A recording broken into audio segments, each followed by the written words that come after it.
This is testing for the two user buttons.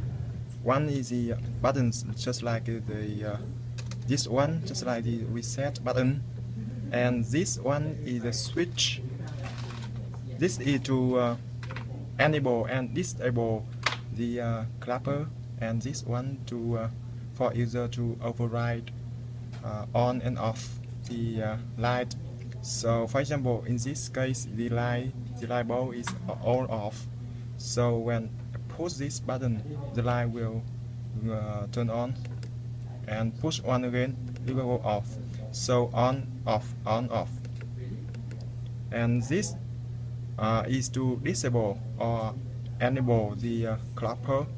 So there is one LED to indicate the state of the clapper, which means it is enable or it is disable. So when the LED is off, which means the clapper is on, and if the LED is on, which means the clapper is off. So let's put it off first.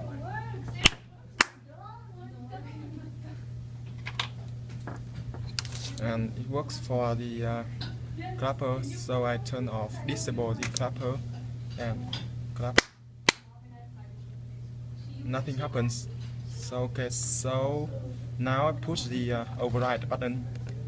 The light will go off and on, off. So okay, two users button works.